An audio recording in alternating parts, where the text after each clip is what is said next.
Well, hello everybody. It is a pleasure to be able to talk to you today. This is going to be the beginning in a special series called Theological Conundrums. You know, I get a lot of questions. You know, I went to seminary. I have a Master's of Divinity. Still waiting for the right fit as far as the church goes. You know, I'm hoping to maybe be the social media manager for a large Southern Baptist church or Presbyterian or really any denomination that values justice and serving the oppressed. But anyways, that's for another time, for another video. What I want to talk about today is the first theological conundrum. And you know, when I was working through seminary, I wrote a lot of great stuff, or I got to do a lot of great research, I should say, on a number of very interesting topics, most of them related to justice and how has that played out through American history, and to sort of just read Jeremiah Tisby's book, The Color of Compromise. You'll sort of get a bird's eye view of everything that I studied when I was in seminary, but it really prepared me for serving currently in the town that I do. That's about 98% Caucasian. That being said, you know, one of the theological conundrums that comes up a lot is that of predestination. I know it can be a very, very dicey subject. People will divide over it, people will fight over it. I want to stay from the theological fray, the dissensions, right? We know from Galatians 5, one of the passages in the New Testament, that dissensions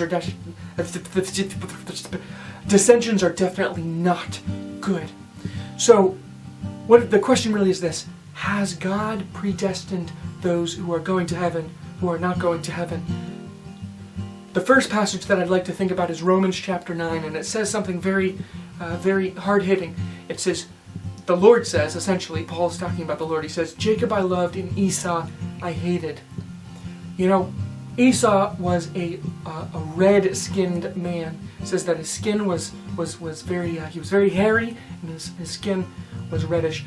What does that, you know, where does that take us in this discussion? Well, we got to think about skin color, because Paul's talking about it in reference to this question about predestination, and so, you know, it's definitely gonna factor into our discussion. Really, I think the crux of the matter, if we want sort of a proof text for this particular issue, we gotta go to Amos chapter 5. And it says, "Let justice roll down like waters." Then a bunch of other things I can't remember.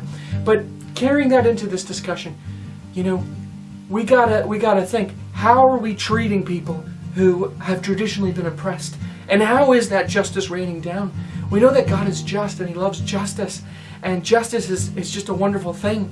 And, you know, when we think about predestination, you know, we got to remember there are systematic injustices. My suggestion is this: you need to go back, you need to study your family history, you need to find out where did you come from, and that will help you answer a lot of questions about yourself. It's not the color of your skin that you're being judged by, but the seed of your father. So, in summary, are we predestined? Do we have free will to just make a decision to accept Christ or not? I would say, well, Gordon out.